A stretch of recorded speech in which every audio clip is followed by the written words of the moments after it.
and we will be starting in just a few seconds. So, opening comment, Denison NEU, are you here? We here. Okay. Symphony, opening opposition. Here. Wonkey Donkeys, closing comment. Hello. Yes, me and my partner are both here. Okay. Wang Kah Hoong, closing opposition. Yeah, we're here. Okay. And panelists, Theo Trajano.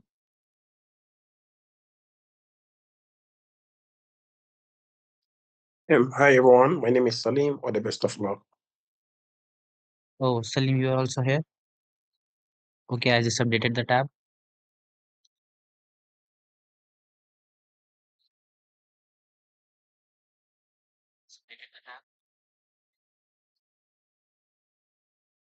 Panelist Van, are you here? Yes, I'm here. Hello, everyone. I'm good. Okay, so we can start. Okay.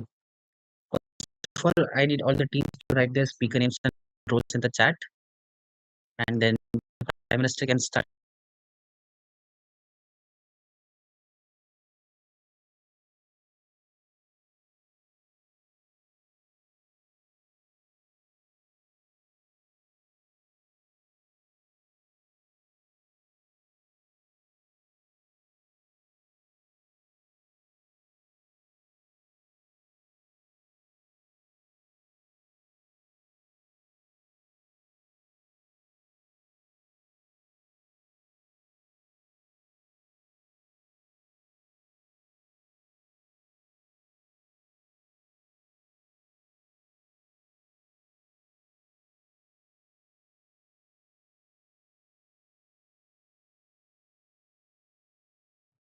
From Denison NEU, opening comment. Okay. Prime Minister can. Am I audible? Yeah, The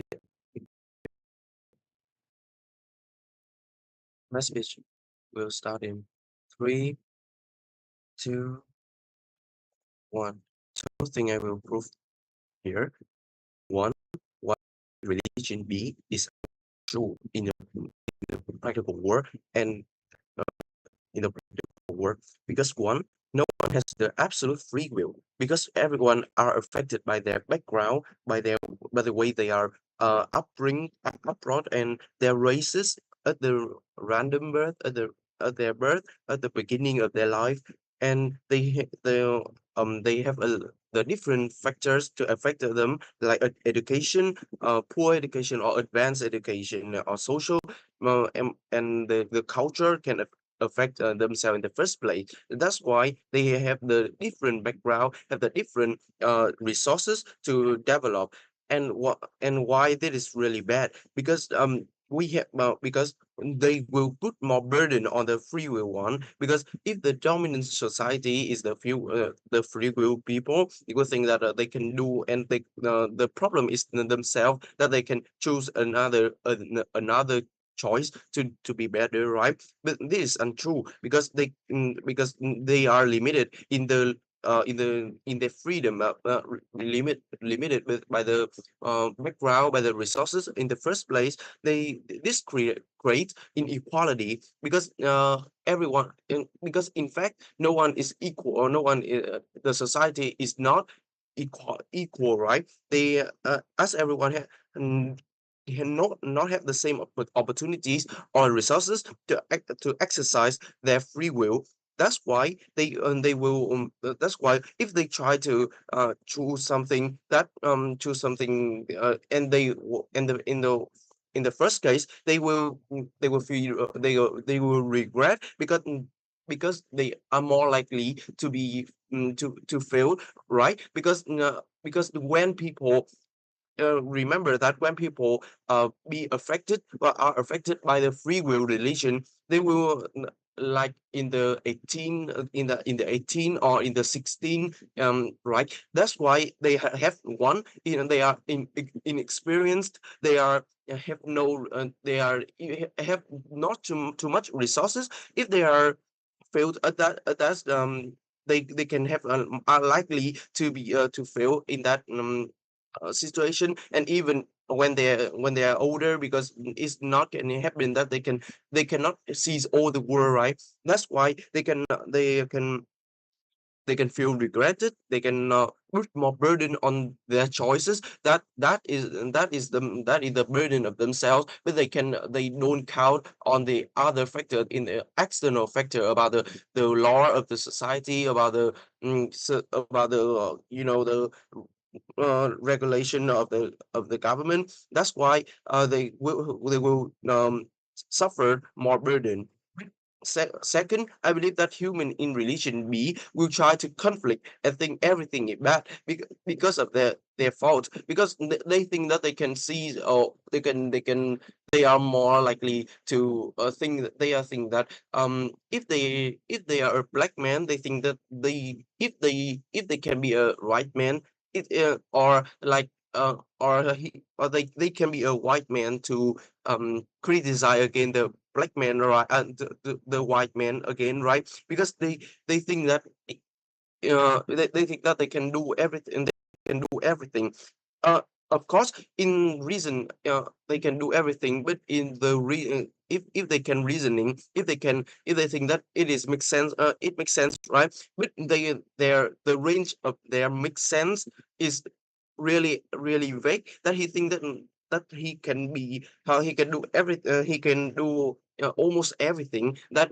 be just be, or if he can do that at the uh, at this time, it is because they are his false choice, right? That's why he will try to he will try to choose again, and will try to open the war to seek for their open the war, or make the social unrest, then like have some revolt to see their right, because because he think that he deserved that, that's right, because but he won't think about the other factor, the other external factor, that's is really bad, and that is make the social unrest, and the government have the many burden to uh solve this problem. And in our world, the religion A, they remember that the framing one, they don't know the human is not robot. If the people are hurted in the both war, they are always protect themselves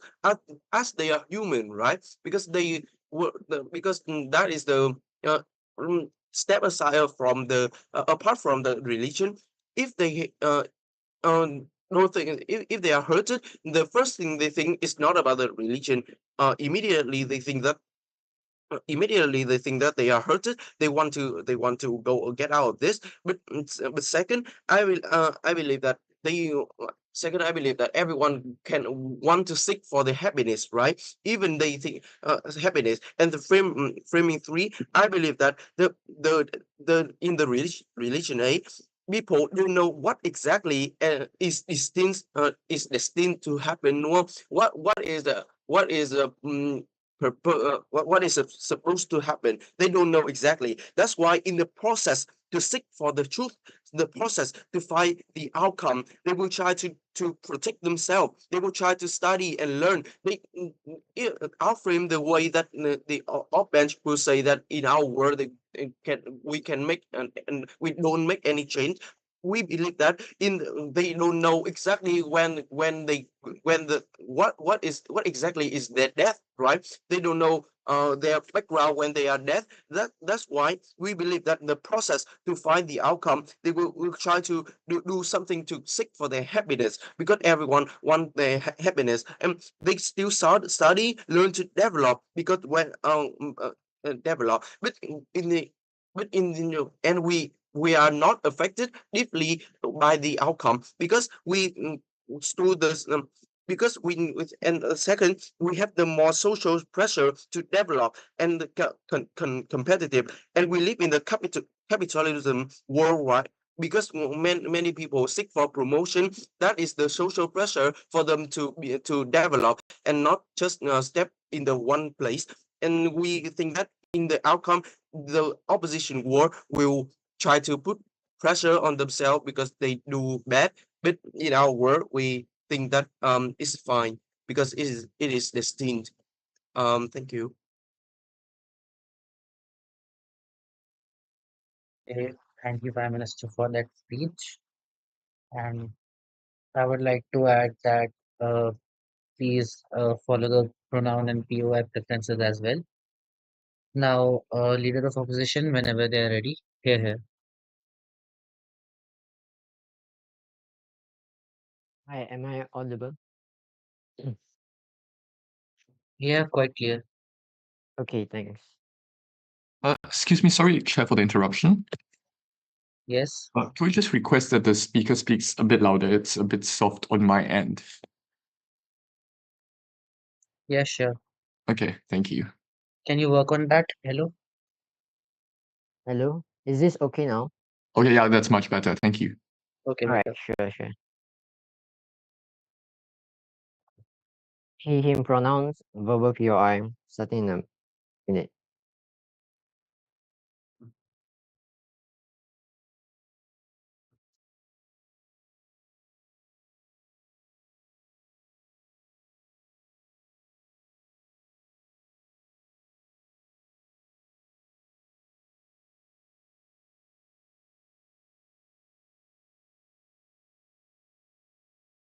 Symphony? Instead of lying on our deathbed with memories of regret, we lie on our deathbed with memories of relief and happiness which they don't get in their world. Our I'm first sorry tipping to point interrupt. then, yeah? Your voice was not coming at the first. Can you please Oh, restart? okay. Sure. Starting in 3, 2, 1. Instead of lying on our deathbed with memories of regret, we lie on our deathbed with memories of relief and happiness that they don't get in their world. The first crucial tipping point that we'll deal with is which world brings better fulfillment for the follower. The context and framing to us is simple. Firstly, what does absolute determinism look like? It looks like where people are very adamant on a hedonistic lifestyle because they already know that anything they do is already planned out by a figure or God and is unchangeable. So people are unmoving in their stance where they do not progress forward because they understand everything is futile and demoralizing because any achievement or loss is predetermined and there's no excitement or surprise at the end of it that rewards them because they think of it as a really predetermined reward that comes from it. The motion happens because one, people want to know about their future, whether they will be able to gain the rewards and bear fruits after the hard work that they have put into it. But secondly, it's also about how people most likely want something or figure that controls the path of their life, whether it's already destined to happen so that the destination wouldn't be too blurry for them, or they will be able to find meaning in doing something than something that is uncontrollable. But we say that this actively harms the people on the ground as well. The modern stance on our world is simple. Firstly, we push forward that pushes forward that followers don't believe Point that of their destination information, sir. in life is already predetermined, but their actions on whatever they do is preordained. Where instead we push forward where people feel that they have the absolute freedom, that they are able to alter the course of their life towards their destination by being able to choose between different possible courses of life as well. What is the problem with government? Is firstly, people live in a very shallow world where their lives become meaningless. Where often you are shackled from the opportunities from being able to pursue in other fields or careers that you may like to pursue on because of what the narrative of predetermined, meaning that you are inherently forced into doing something or act upon something that might not be in your interest from the start, but you have to do it Point of information, sir. in order for the narrative to actually start, but stop badgering. But secondly, also, is people endure more pain knowing that their actions is predetermined as well. This is because people know that their lives are practically walking tragedy since they do not have their own lives that they can predetermine with their own premonition and thinking. Where people who are in power of religion and can dictate over the life of the people on the ground. This is true because oftentimes people in religion like the Pope or priest are more likely going to have the say that you should do and dictate what your actions should be in their world with religion A. But they are still going to most likely listen to them because they will also want to find solace from a predetermined world where it can be seen as something less painful or more rewarding for your personal life. But this is bad because now it looks like politicians actively using this narrative as a means to gain leverage over the people on the ground to vote for him as it is his destiny to be a government or a politician, or is already destined for the voters to vote for him. But they are able to access incredibly extreme narrative to instill fear to the people on the ground to vote for him, which is actively bad in their world. But what did they say also? They said firstly, their main push was about how people are born into different backgrounds, so they have Point of like information, sir. limited amount of opportunities as well. We say sure, we concede that people might be born in different social backgrounds, but we flip this towards their side, right, and say that your narrative actively harms them even more. Because when you put a narrative that people's life is already predetermined, what this means is most likely means to the poor people is that they're already poor. It is their fate to be poor in the first place. So what this do is that you create an environment where your hard work is basically useless because you are already fated to be poor. You more likely create a cycle of poverty in your world, which you have to deal with in seconds. Even if in our world, people or followers who are poor unable to get a higher level of education, what we do is that we motivate them even further that they have the ability to choose their own destiny. This is why we also help the vulnerable stakeholder that they push to us because now they have the ability to alter their own destination as well. It's not like I am poor, I have to stay poor. It's more like I am poor, but I'm going to pursue into things that helps me being rich and being able to support for my family as well. But secondly, they say that on our world, people will feel more stress or more burden to develop. This statement actively undermines their benefit in their world because what this means is that they lead to more people being even more lazy in their world. And the point that people don't want to develop and find growth because of this narrative means people unable to achieve a lot of their goals, which then lies towards our tipping point on how we are able to bring more fulfillment towards us. Where people in their work are most likely going to be lazy, where they will feel like, oh, it's already determined that I wouldn't be able to achieve my goal, which isn't really true at most of the time, but they are already dictated by what their own ideologies and Point of narratives information, become. sir. But the comparative on our world is that only on our world we are able to bring things like growth, where people on the ground have the ability to find out what they want to do, as they have the ability to choose between different courses to alter their life, as your destination is up to you to shape it. When people have the freedom to choose their own path, whether in things like education and career or personal development, they are more likely to feel a sense of ownership over their journey, which is important because now they aren't forced into roles or subjects that don't align with their aspiration, which results in better and greater satisfaction that comes from our work, where this autonomy enables them to craft a life that resonates with their passion, leading to even more meaningful engagement with their own activities that they pursue later on. But before going on, POI from closing. Does Okay, in opening. your world, do you think that the millions of people in poverty are there because it is their fault for having made bad decisions? No, it's not their fault. Even if they are born in a poor world, it's oftentimes not their fault. But what we say is that we give them the motivation for them to inspire on that they are able to then go towards being able to be like rich rather than just staying poor in your world, right? Because what your world do is that they will feel that it's already predetermined for them to be already poor in the first place. What we do is we create an alternative that break that cycle in order for them to be rich or being able to escape the cycle of poverty in the least. This is like and also going on, this is likely because now they have more free will to be able to do what they want, but it's unlikely for religion or society to suppress them too, because people are more likely going to encourage and support them in our where people are okay with you pursuing your own your own field as well. But this is good because now the people on the ground are more likely going to feel genuine growth where we are able to find better and fulfilling growth in our work as people grow in their respective career that they have interest or passion in. Even in our worst case where people are unable to achieve their goals, what we say is that people will still face less regret either ways because when people are able to pursue what they are truly passionate about, they are far less likely to experience the dissatisfaction of wondering what if. So what we do is we bring more fulfillment in religion B compared to religion A, which is important for an individual in society as we as humans more likely have something to pursue in. That is where the meaning of life actually lies proposed.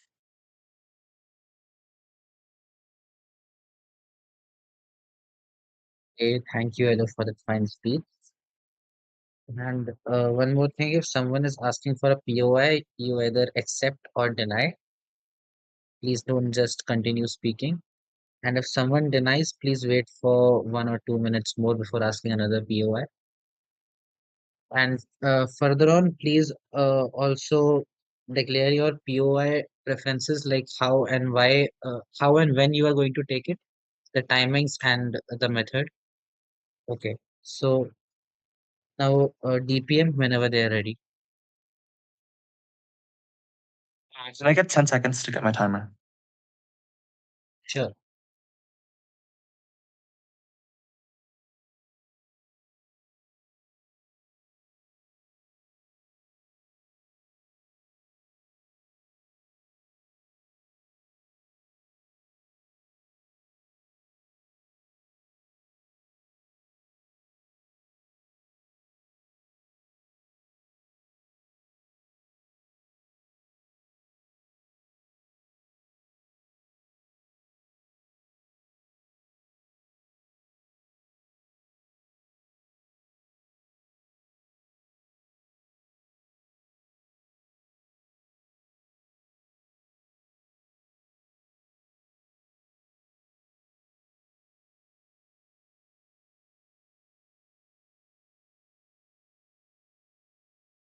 Just checking that I'm audible.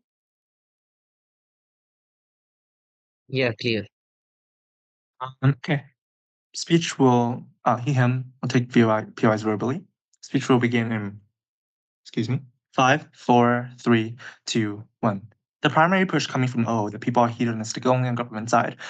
The reality of the situation is that the philosophy of life of individuals, whether or not they're hedonistic or existentialist, are personal, irrespective of whether or not they are just deterministic or free will.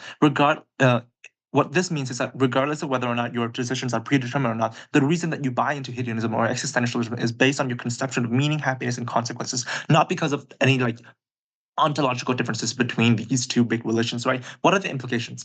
The implication is that hedonists or lazy people will be symmetrical on both sides. The reason that people will still function as normally, like most of the part on both government and opposition sides, that most societies still have functioning governance, laws, and morals, right? So they still shape the fundamental moral compasses and cost benefit calculus of people. People still try for opportunities, still strive for excellence, and still live life in both worlds. But the fundamental difference is how they conceptualize the thing that happened in their life, pushback, setbacks, or like personal tribulations, right? What are the personal motivations that motivate this actual change, this actual continuing like persistence in government side instead of hedonism? First of all, know that people are still going to be able to like participate in work, study, or etc. People are still pressured by society to actually grow individually and contribute to society, right? Secondly, know that the most intuitive thing is that people want things for themselves. We want more money to actually be to buy things that make them happy. People want things that allow more liberty. So people still have the motivation to actually try. We don't get why the idea of hedonism is something that is actually overpowering in a world where people buy into this idea of determinism, right? Two things that are for. First of all, on a personal level, and how like personal psyches and the understanding of the world and the foundation of a belief system is more like fundamental and like better constructed on the side. Generally relates to how a person like has a general approach to life. What is the problem in opposition side? That people have a false sense of the extent of control that they can exert over their own lives when this is actually isn't the case. From the moment you are born, the socioeconomic conditions of your country, the gender you are assigned, the color of your skin, etc., all systematically determine opportunities for growth. The biases that you fall into, the institutional factors that are geared for or against you. This looks like systemic discrimination based on sex or gender. This looks like privilege and other stuff, right? This holistically determines your life, the opportunities you get to access, and whether and how likely it is you are to succeed with the same resources compared to someone else with different identities, with different circumstances. This is the fundamental aspect the PM has already pushed, that opposition has refused to engage, right? This is the fundamental difference between government side and opposition side. Where in opposition, because people are inclined to believe in free will, people are inclined to like the dominant belief system is based on free will. It seeps into all aspects of life, right? The narratives that you are told in your family and education system about how like you yourself determine your future, right? The messaging of pop culture and social media by celebrities or business people saying things like, "Oh, I succeeded because I, as an individual, was hardworking and deserved success," and actually instead of like recognizing the systemic things that are propelling the success. This looks like the systemic advantages that they already had. For example, Bill Gates, who had like parents with extreme connections with IBM, that led to his success instead of actually just him being a hard worker, right? B, irregardless of this, like the personal characteristics that no one has control over. Buying like continuously pressing on this point of how like, oh, the individual has the ability to change their own psyches, to change their own like belief systems, and to change their own characteristics is something that is completely unrealistic and negatively pushes people into pursuing an opposition side. Therefore, in opposition, the trajectory that people expect of themselves falls into this illusion of control. They often fail to and take it out on themselves. When they do fail, they get disappointed and blame themselves for not trying hard enough. This leads to a vicious cycle where the way out is often the way that the reason that they got into this situation in the first place. They often see personal factors like motivation, time management, and willpower as the things that actually determine whether or not they get out of a slump instead of like more concrete and like objective factors, right? It leads to more disappointment on the road. It leads to a spiral, an existential spiral where people are unable to like come out of their slump. This like massively impacts society and the personal and on the individual and the individual on opposition side. How does government solve this issue? There's more awareness of the fixed structural and environmental factors that influence personal success or advancement in government side. People set more realistic expectations for themselves and give themselves more grace and closure when they do fail. This is especially important for historically marginalized stakeholders such as women or people of color who contradictorily expect themselves to do just as well as anyone else in opposition side. When people are granted that idea of like free will is the one thing that will determine your success, regardless of whether or not you face discrimination, right? This is the thing that keeps people back. This is the thing that makes people actually burn out instead of actually giving them closure. Insofar as these people actually have a more realistic expectations themselves and give themselves more grace and actually move through life in a more sustainable and healthy way, government side takes opposition, right? Secondly, in dealing with personal tribulations, for example, breakups, layoffs, etc., people often get stuck in the could-have-beens on opposition side. This is because people are brainwashed into thinking it's the individual choices that absolutely affect the result of personal tribulations. The reason that someone broke up with you isn't something fundamental, but it's about something that you said or did. The reason that you lost your job on opposition is because you weren't good enough instead of actually objective factors that play into these factors, such as inherent incompatibility based on uncontrollable lived experiences or environmental factors. Why is this bad on opposition side? Because people get stuck in the past. For example, past relationships. If I think about what they could have done differently, or like whenever they are navigating something, they have this false belief of the extent of control they can have over themselves and the situation, insofar as how they can force themselves to make the situation do, instead of recognizing, oh, this is something beyond my control. This is something that is actually maybe predetermined, right? So why? So this is bad because it affects people's ability to exercise their actual like freedom of choice. People are to like live happily with the choices that they actually do have, based on the fact that they cannot comprehend the objective factors, that actually affect all this. What is the government solution? Past looking and future looking, people actually have a more realistic understanding of the objective factors that play into all these situations. They set better goals and they understand when to break up with someone, when to like dump a job instead of like trying to make it work and instead of forcing willpower. Our second constructive argument is based on social movement. What is the truth about the problem? The fact is that most social movements, for example, why people are poor, why like people of color or women are like marginalized against, mostly comes from structural issues, for example, colonialism or structural abuses of power, or like past discriminations, right? This relates to the present in terms of glass ceilings and inequalities, the inability of Black people to purchase houses because they were barred from home ownership in the 1900s, right? This is the things that actually impact people like beyond their free will, right? What is the false perception on opposition? Why is the false perception that these people have more control over their lives than they actually do? The false perception is that, oh, Black people get incarcerated more because they are bad people. They actually exercise their free will for bad things, right? This is bad because it locks up communities, it breaks down civil like cohesion, and it actually like villainizes different people, right? It actually impedes the equality that most societies are trying to solve. What is the government solution, therefore?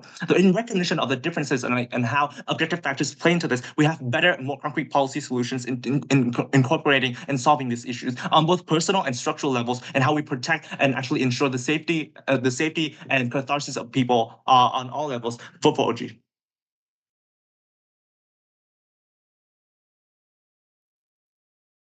Okay, thank you, DPM, for your speech. Now, DLO, whenever they are ready.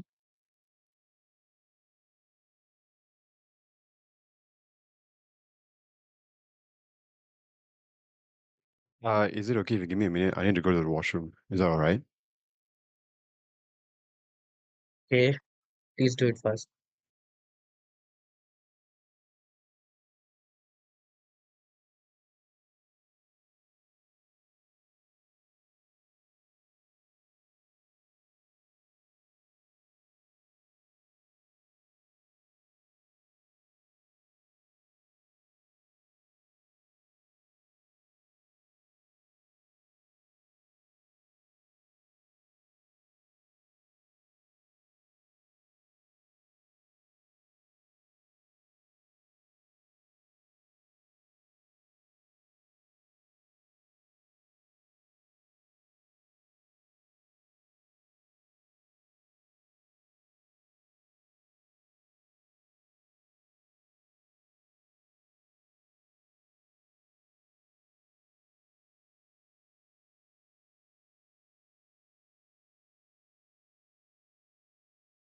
All right. Pronouns. Wait, I'm audible, right? Yes, yes. Okay, thank you. Pronouns he, him. Please give verbal POIs and just say POI and not anything else. No preferred timing. All right. Start my speech on my first word.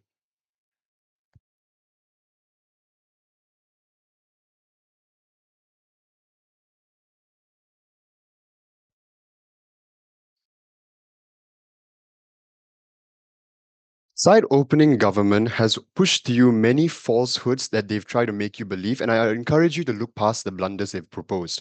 Firstly, let's go over the rebuttals towards opening government, right? They talked about hedonism. They said that regardless of what the religion you believe in, people will somehow opt into it with their own personal ideologies. This is not true because the fundamental aspect of hedonism itself will come to you in the form of the dogma that is pushed to you since birth. And there's no tell of how apparently just because of your own personal beliefs that changes over time, that it will somehow be up to you. Because at the end of the day, it's pushed to you since you were born. Then secondly is that they talked about there's a false sense of control where institutions that you are put into, your race and all that, right? So sure, but we are not debating on the characteristic or race or the institution that you are born in. The delta of the debate is what you do after those backgrounds that you were put into, where even if I am a minority or an African American, instead of succumbing to societal pressure, what we do is that we break the toxic narrative and instead choose a pathway that we can fight against those narratives, right? Then secondly is that they fail to show us how they are able to deal with this in the first place. They still fall with the same POI. impact that they brought to us.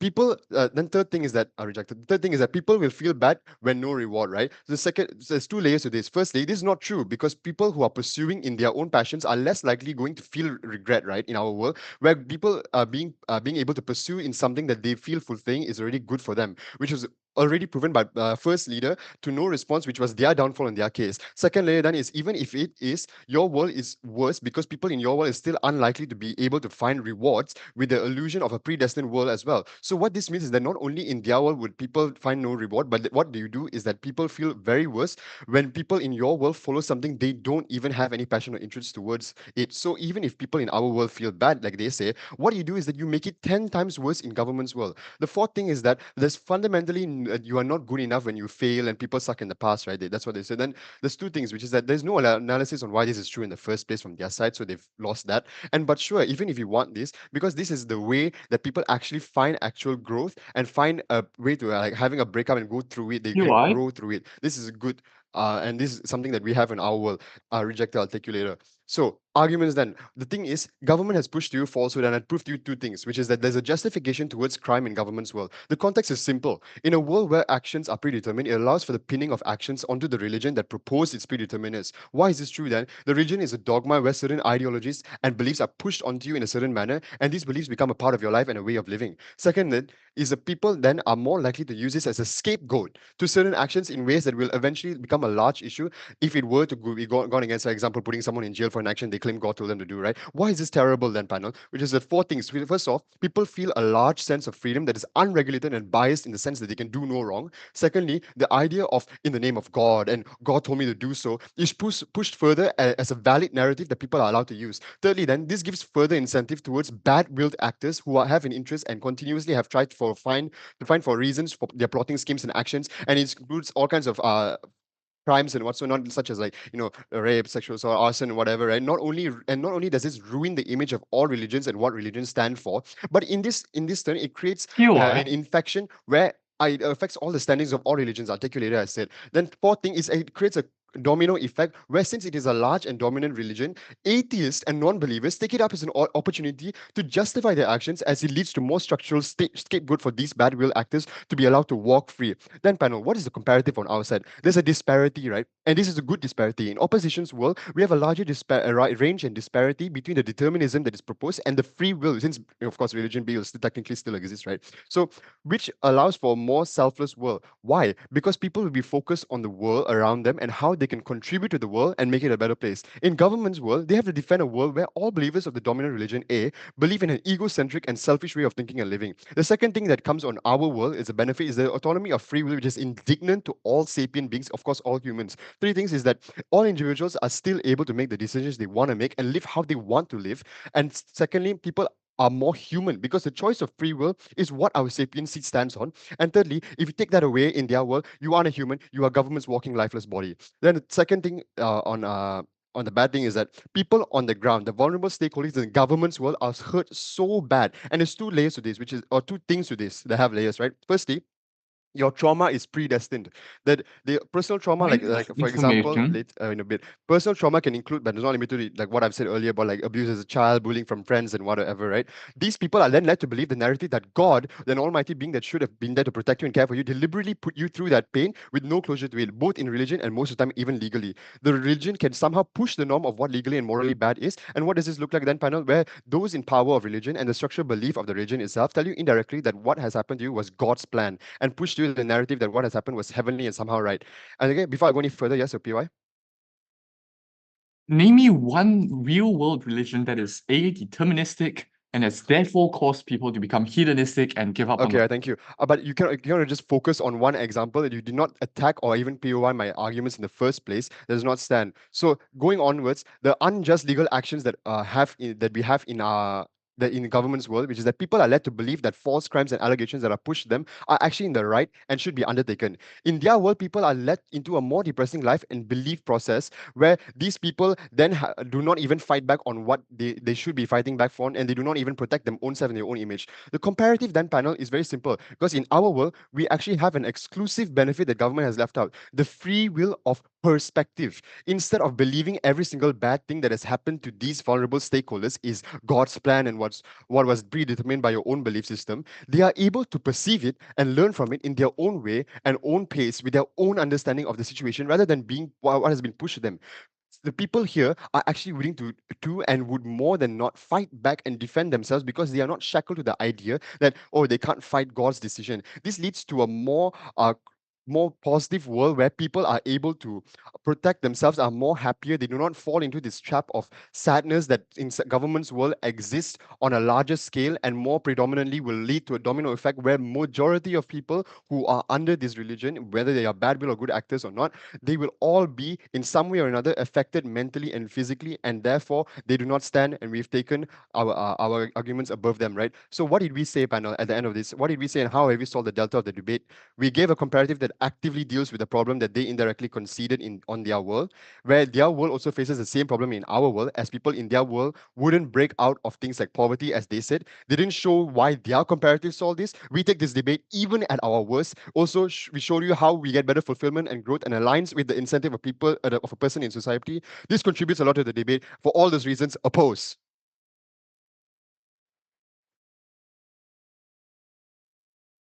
Okay, thank you, DLU, for that fine speech. Now, opening house proceedings of opening house are over. So let's begin with the closing house. Member of government, whenever they are ready. Hi, sorry, give me oh yeah, can. Hi, can I check that I'm visible and audible? Can you be a bit loud? Is this better? Yeah, better. Okay, can. Verbal POIs, no timing preference, and my pronouns are he, him.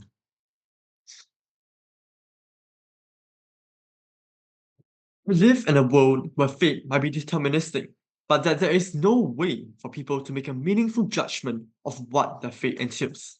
They are equally likely to experience fate A as fate B.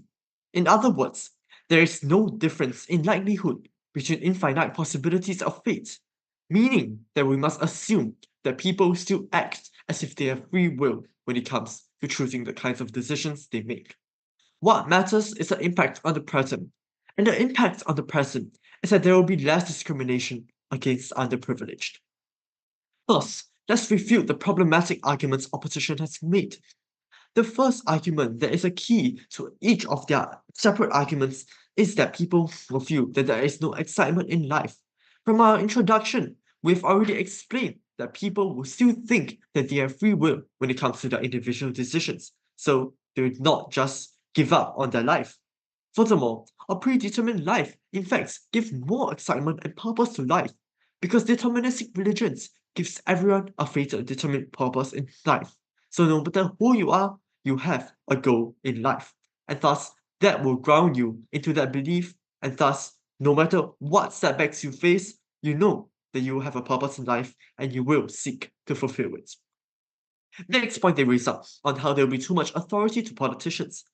Yet, the fact is that all politicians will sell this narrative. So in fact, this will reduce authority to politicians, giving the people more power because there will be more political discourse about their plans and policies for the country, such that they will say that they are destined to lead this country, and people will review more of their policies and plans to ensure that they are the best fit to lead this country. However, this will additionally, Relation A will also ensure that politicians will not maintain power when they make mistakes as well, rather than seeing it as a personal mistake in their world where they can just come back from it, although they made a grievous mistake and it's not fit to rule anymore. In their world, people will still see it as a personal mistake and thus will still believe that the politicians can change. Yet, in our world, where politicians make mistakes and mistakes that are unforgivable, ones such as committing crimes, we see that they are not fit to rule anymore, and that allows more politicians to come on stage, reducing the authority to politicians and reducing their hold of power. The argument on how they gave religion as a scapegoat, and they said how crimes will increase because people will think that religion will help to POI. dispel any of their crimes. Yes, sir. Yeah. What is the incentive for individuals to ever choose their goals in life if everything that they do is already preordained and nothing is truly their own goal but an almighty being's goal whom they can't even see or meet?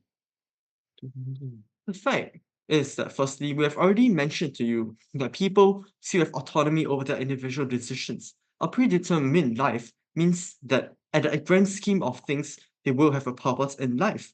Yet, all these minor things, they still think that there are infinite fates they can have, and thus they will still choose what they want. And apart from that, the fact is that we have a purpose in life, and thus they know where to go to. So that explains your POI. So continuing from where I left off, the fact is that their point of religion as a scapegoat does not stand, because crimes will in fact decrease, because deterministic religions normally include the concept of consequences. Thus, when people think of committing crimes, they will think of them having a worse fate in life because of the consequences, and that will lead to them reconsidering whether they want to commit the crime. We also POI them, telling them to name us one religion in the real world that is deterministic and cause people to become hedonistic. They simply shun our POI and did not give an adequate response. So clearly, religion is not the ones that will be the scapegoat, because in our world right now, where there are deterministic religions, there are no people who are using religion as a scapegoat to become hedonistic. Furthermore, they do not provide any mechanism, and we have taken down their assertion that religion is a scapegoat. Next thing they said how when you have the narrative that people are poor, their hard work will be ignored. In our world, people do not always, on their world, people do not always have the choice to get out of poverty. And I quote, "It is not their fault," which is what an opposition speaker has mentioned. Clearly, no matter what free will Point they of have, they're information. unable to get out of poverty. No, thank you, sir. So this leads to my substantive on how in our world there will be less discrimination for poor people. So in our world, poor people are in fact unable to get out of poverty. Sorry, in our world, we acknowledge that poor people are in fact unable to get out of the poverty cycle due to structural reasons. Yet, we want people on the ground to realize the fact that it is not the poor people's fault. In our world, people see other poor people as victims of fate, and it is not their individual actions that led to them becoming poor. This will result in sympathy kicking in for these people because they know that they do not deserve this Point of fate. information. They're trying as hard as they can to get out of it. No, thank you, sir. And this leads to less discrimination. People will see that these poor people still have a chance to succeed, and thus will contribute more to the poor people. The next thing that the opposition has mentioned, one last point that they mentioned on how they will have less regrets because there will be ownership over their own lives. Yeah, and so they will not blame themselves. but clearly they will in fact blame themselves more, because when they have ownership over their own lives and they made a mistake, they will think that it is only solely their fault for making that for being in a poor predicament in life, while that is totally not true. Sometimes it is due to the structural reasons. So this is why our side provides less regrets. And opening has already mentioned some parts, but they have not provided clear mechanisms. So let me extend it first further. First, there will be better decisions due to less stress. Because for a majority of decisions which are insignificant to the grand scheme of things, when you know your decisions are predetermined to happen, there's less stress as people become more decisive. Thus, you're willing to seize opportunities and take risks, allowing people to make the best use of their lives. Meanwhile, for the minority of decisions, they will not think rationally as well, which is a result of overconfidence. However, they will overthink less and thus proceed to follow their hearts, which in many cases is the best decision for them because that is the decision that they want to make.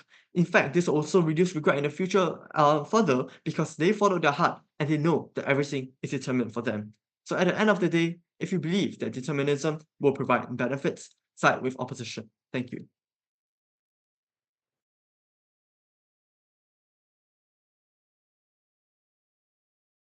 Okay, thank you, member of government.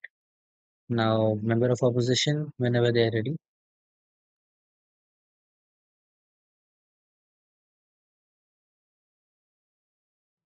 Hi guys, check if I'm like clearly audible. Yeah, clear. Okay. I use she, her pronouns. I'll take POIs preferably not from CG. Maybe from OG through the chat. I'll probably ask one around the 5th minute, somewhere there. Yeah.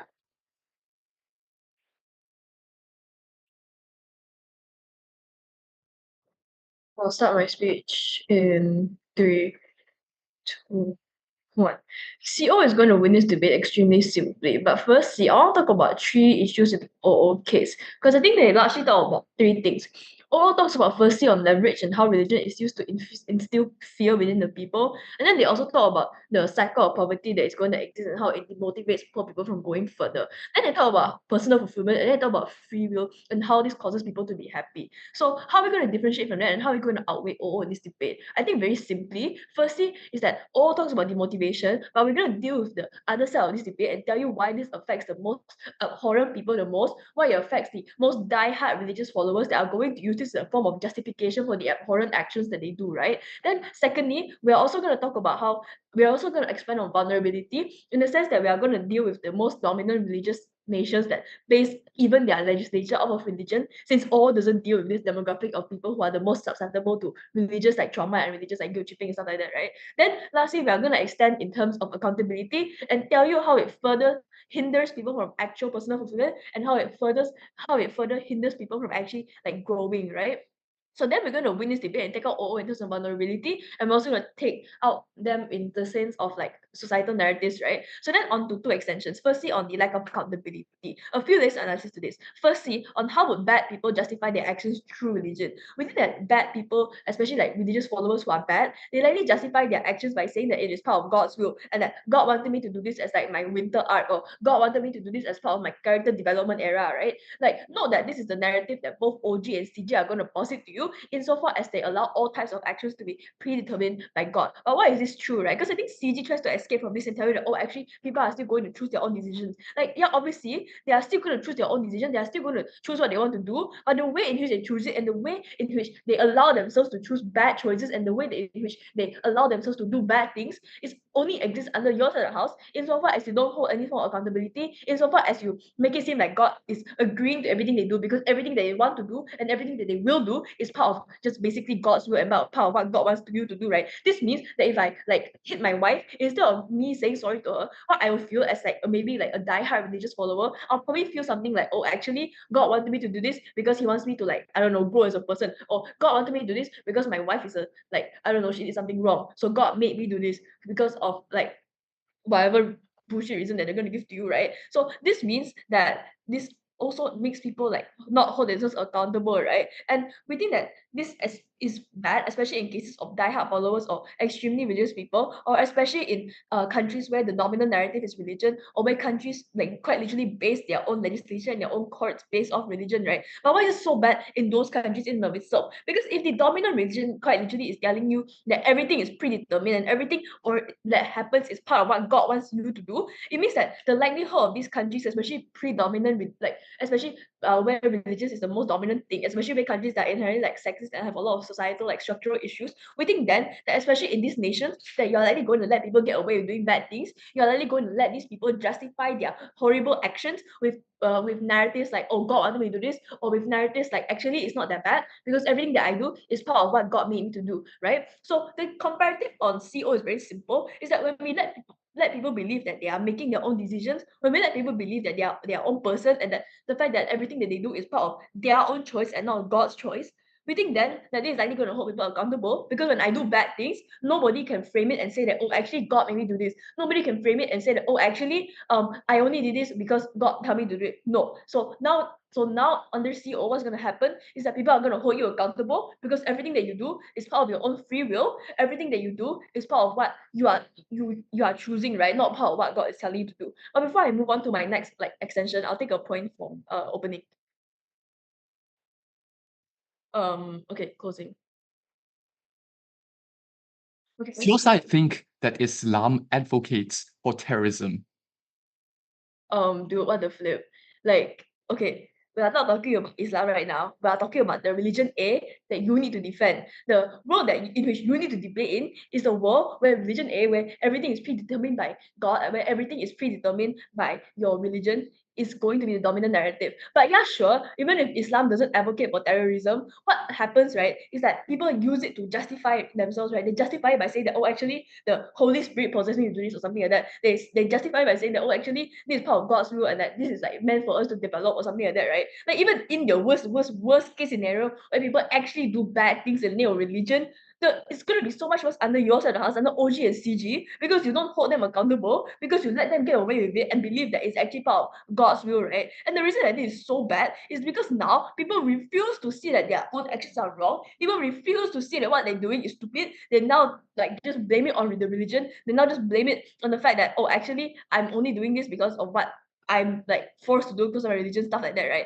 So then on my second extension then, as to how this hinders people from actually developing, and how like instead of like thinking more rationally, they are now going to like blame it, right? So then how does this hinder people from changing, and how does this hinder people from actual character development, right? Yeah, this hinders people from change because you don't actually allow them to believe that what they're doing is what they are doing. You allow them to continuously believe that everything that they're doing is predetermined by God. You allow them to believe that everything that they're doing is just a byproduct of what God wants them to do, right? This means that you take away all forms of accountability. You take away all forms of like individualism from them. You allow them to become some like byproduct from God, right? And this is extremely horrible, because now you are putting people to be more susceptible to like religious like I don't know, like religion excusing or like religious guilt tripping and stuff like that, right? Because you allow them to believe that their own person and everything that they do, especially for these followers, you allow them to believe that whatever they are doing and whatever they are going to do is just because of God wants them to do it, right? This means that instead of thinking for themselves, or instead of actually rationally deciding whether or not this is part of God's will, instead of rationally deciding whether or not this is actually a good thing to do,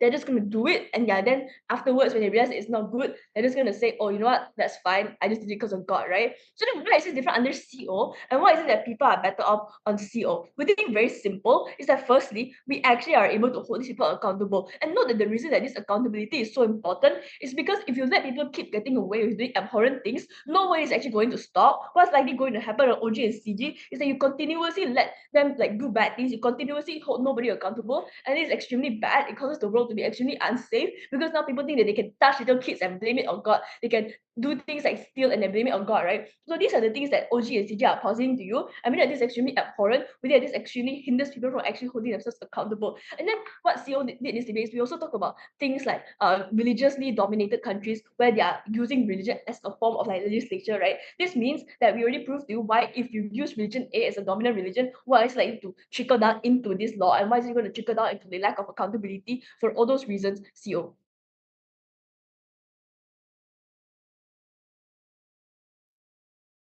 Thank you, member of opposition, for that fine speech. Now, government whip whenever they are ready. Hello, can I check that I'm visible and audible at this volume? Yeah, it's cool. Okay, give me 1 second.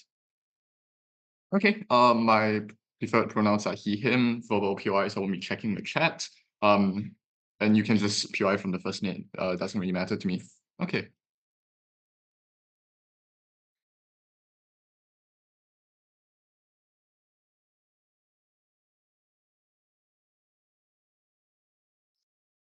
Opposition wants to talk about regret. We think that regret is the feeling when you know you could have succeeded, but you didn't. We think that regret is the feeling that it is you against the world and that you have lost all hope. We think that the biggest problem in today's debate is a very uncharitable characterization set out right from the start, right? Where opposition told us that absolute determinism is a world of hedonism where everything is, I quote, futile. The reason I think this is really uncharitable is because they ignore the fact that this world in which we prefer, where dominant religions are deterministic, is one that's incredibly actually similar to the status quo. We think that religions like Christianity, right, with concepts like predestination, single or double predestination, or religions like Islam, where there's a concept of qadra or God's will, we think that these dominant major world religions are in fact pretty much deterministic. And the counter-analysis to this is therefore religions like Buddhism, right, or karmic-based religions in which you have absolute free choice over the type of actions you do, and which has an effect on the afterlife. We think that this is the key strategic mistake that has been made by all three preceding teams in this debate, right? And their response to that, oh, we cannot just focus on one example, doesn't really stand, and it's kind of strange, right? Because the responsibility is on all teams in this debate to show real-world consistency for their theoretical principles. We think that the very fact that us, as closing our government, is the only team to have brought up the examples to show real-world consistency already means that we win this debate. 3 other strategic mistakes. OO, in response to our POI, told us that it is not the fault of poor people that they face the poverty. We think that this is a huge concession, right? Because this is exactly the deterministic attitude we are proposing. We think that it should in fact be seen that it is not the fault of poor people, that it is not the fact that they have made bad decisions that they are in poverty. And my first speaker has already told you the absolute significance of this argument, because such an attitude is necessary to get people to actually sympathize with poor people and be willing to help poor people. Whereas in their world, where it is where the dogmatic adherence to absolute free choice means that poor people are seen to be poor simply because they make bad decisions, and it is their own lack of ability that puts them in such a situation.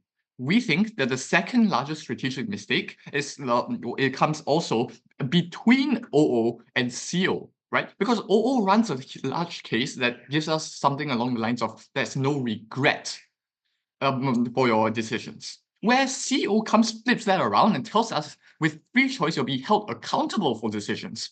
Obviously, these two arguments and these two cases cannot exist simultaneously, right? Because if you were held accountable for your decisions, then you take responsibility for these decisions. Then if you fail, you take responsibility for that failure. Therefore, that is when you actually do regret your decisions. We think that the OO's and CO's case are fundamentally contradictory. We think that either team has already knifed the other. We think that the opposition bench has already fallen apart. 2 questions by which I think we should judge the debate. On which side is religion more empowering, and on which side do people live more meaningful lives? On the first clash of on which side is religion more empowering, they give us 3 things. First thing, the opening argues that we give too much authority to politicians.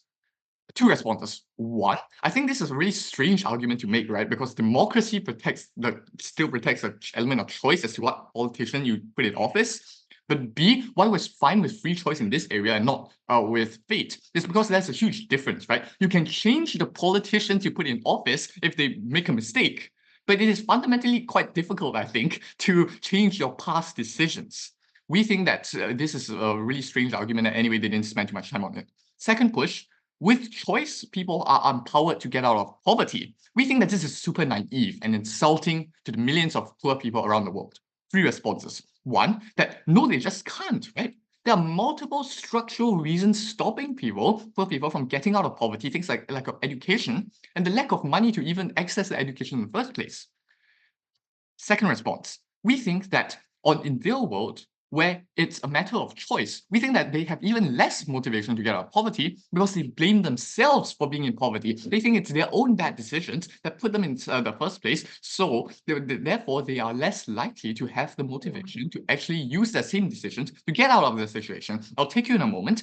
Third response is that it looks much more difficult to get out of poverty now, right? Because the broader principle here is that even at their best, even taking opposition at the best, even if the element of choice is empowering, we think that the moment something goes wrong in somebody's life, as it inevitably will, the individual is demoralized because he thinks their fault, and B, demotivated because now it looks like a case of you Point against of the world. information. Go.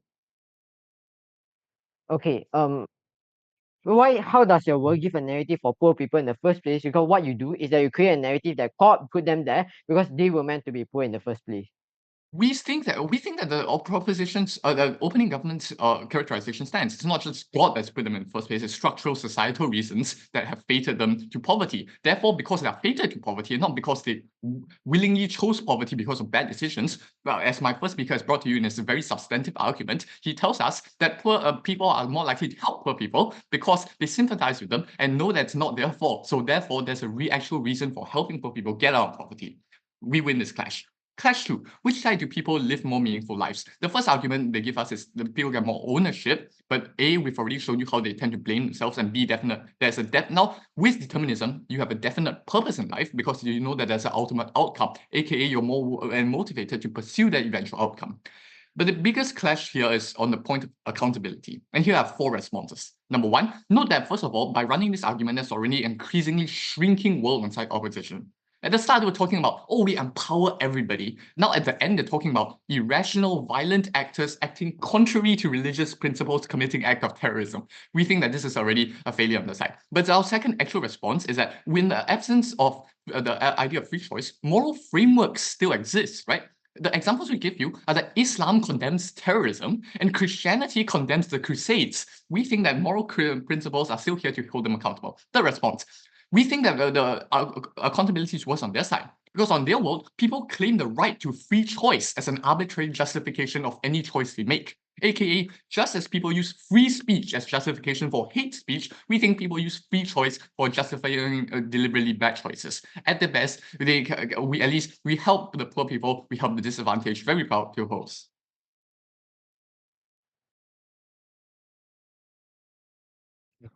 Thank you, government, for the fine speech. Makes opposition with whenever they're ready.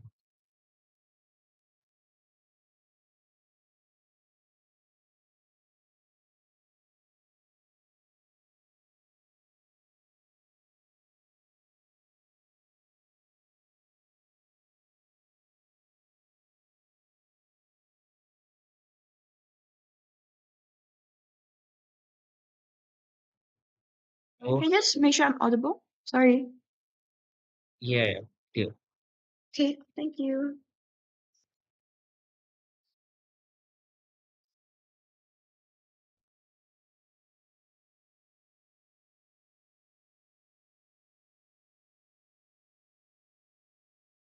Very similar speech and rebuttals that may want to my weighing, right?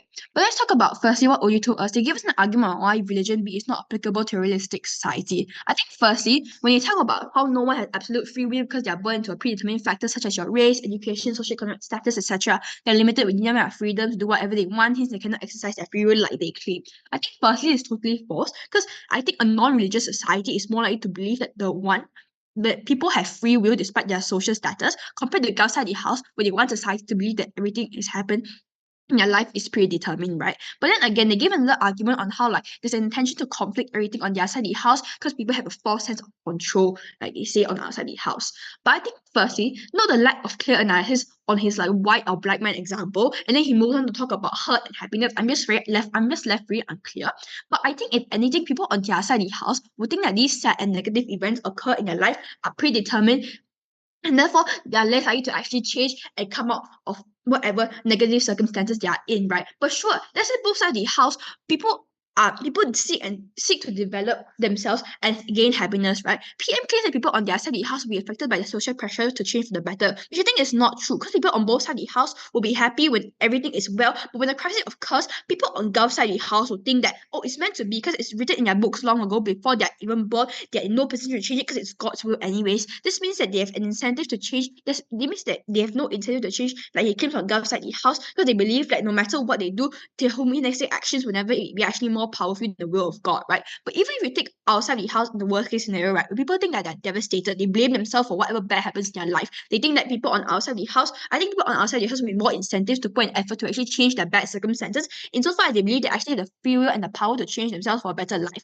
Let's take our best case and worst case scenario in comparison here, right? Because Gulf side people, sure, they'll be happy, but they don't change. On opposition side of the house, people are not happy, but at least they change. And the conclusion is very simple, right? Because opposition side of the house wins this clash. Because at least we're able to propel these people towards change, which at least brings them some form of happiness and satisfaction. Because even if they don't come out of the profit cycle at the end of the day, they just don't settle their lives with their barely surviving each day. They have no food, no house whatsoever. At least we give them some motivation to fight on. The comparative here is simple, right? Because either thousands of people on their side of the house just stay poor and die of starvation, or on our side of the house, you at least give that 10 to 20 people who actually give them that hope to come out of poverty cycle, to spread the story, get a better life, and inspire more people, right? Then they talk about how governments strive for opportunities to uplift the people and the difference of how people view their circumstances, etc. I think people will focus more on the circumstantial factors that put them into these positions to uplift and improve lives of people like they claim, right? I think that's not true, because I think the reason why the poverty cycle has been a continuous problem in status quo for so long and keeps growing for the past few decades just proves on how improving the lives of the vulnerable isn't something that just easily happens over a course of few years, right? Especially when your economy is getting worse in status quo, inflation is getting worse, etc., right? But no, especially in a large majority of the countries where a majority religion exists, like for example in Malaysia or in the East with the Muslim, or in Europe with Christianity, a lot of their legal system will be influenced by these major religions in a way or another, right? Since a large majority of their population is influenced by religion. Therefore, it is likely that this narrative will de-incentivize the actions to change for happen even in the legal system, in the governmental body, right? Therefore, it's less likely for change to occur anyways on their side of the house. Compared to outside the house, where people think that they have free will to change any circumstances they are in, I think government body is more inclined to take that form of change compared to their side of the house. Hence, we get a better impact, right? But then again, they talk about how inequalities are then solved. Firstly, I just don't get this argument. There's a lot of analysis in the 15-second argument before he ends his speech. But then on God's side of the house, just think that, let's take his example, right? Think that all the black people aren't just meant to be gangsters and criminals anyways, right? People on our side of the house think that it's alright to take advantage. People on their side of the house just think that it's alright to take advantage of this lower class and discriminate against them, because they were just made to be, because the people who are on the higher class are just made to be inferior to them by God's will, right? But we flip it on their side of the house, because I think people on their side of the house have less incentive for people to actually be understanding to help these individuals, because they think that this divine being probably wanted this minority to suffer in these bad circumstances anyways, because it's his fate. I think there's less incentive for them to change the lives of these people, right? Therefore, when CG talks about how these people on their side of the house will be more sympathetic towards the lower class, we tell it is totally false, since they believe that it's their fate to be poor anyways, and just adds on to the tens of other reasons that deter people from helping these people anyways. But more to what CG tells you, other than being highly derivative and with no new substance, right? They tell you three things, right? Firstly, they tell you an argument on fated determined purpose in life. I think it's only exclusive to those who are in a good position in life, right? Because if I've been in a poverty cycle for 40 years of my life, I don't see why it's more likely for them to believe that, oh, a life-changing event will just happen to me tomorrow, than just lose hope because maybe God just hates me and my purpose in life to be equivalent to peace of chances I've been born in the poverty cycle since the day I was born, right? But then CG also tells you how there's no one that will use a scapegoat. I think they're highly delusional they say this, because a lot of people who are truly religious are not afraid to telling you whatever they're doing in their lives is because of God's will, right? But we think what is more damaging on their side of the house is that when religion A is a dominant religion, the social narrative of what religion preaches for their side of the house is whatever state you're already in is predetermined since it's God's will. Therefore, even if they don't know much about this religion, those from the lower class, the uneducated people, the people from the poverty cycle, etc., even if they don't know much about religion, what they'll know is that the societal narrative says that I'm being poor, it's my destiny and it's my fate. And then in of itself already deters people from changing and makes them lose hope. Hence, they don't get all their impacts that they barely talk about, by the way, on how they're more likely to take risks to change their lives, etc. I think CG is out of this debate. But then CG talks about people on our side of the house and how people think that they're in their situation because of their actions, right? I think that difference here is that firstly, let's talk about poverty cycle. Gulf says that, oh, we think that outside the house, people believe it's their fate to be poor, since people are born into the poverty cycle. On opposite side of the house, they say that people is in their fault because they are born into the poverty cycle, which is more believable panel. I think it's very clear because you're not at fault for what situation you're born into. It's hence people wouldn't believe like what they say on outside the house. Oh, it's my fault that I'm born in the poverty cycle and I feel so guilty, etc. Right? I think people are more inclined to believe that it's their fate since they were born into the poverty cycle in since day one. They cannot change it, right? But I think secondly, they also talk about how like all the other crises that you're in. I think it's good that they think it's their fault and they're guilty for it, for their actions, because then they will take responsibility. And this is what CO told you exclusively, right? On how we have more accountability outside the house. Because I think it's bad that people just lightly justify their actions by saying it's part of God's will. People just hardline to refuse to take all responsibility because anything bad happens to them. For example, if I didn't graduate, it's because I kept skipping classes and failed my exams, and I have less urgency to change because whatever society tells me doesn't affect me anymore. Insofar as everyone tells me everything is fated anyways, right? Comparative on outside the house, if people know that they have free will, they're more likely to think things through and take responsibility for whatever consequences happen for their actions, right? What do you mean overall? I think it's very simple because we don't get further impacts on their point on demotivation, but we provide you a lot of new debate-winning extensions on like how accountability happens on outside the house more and how we don't provide like how there's a lack of incentivization for change, which is more impactful to the debate as a whole. For all those reasons, oppose.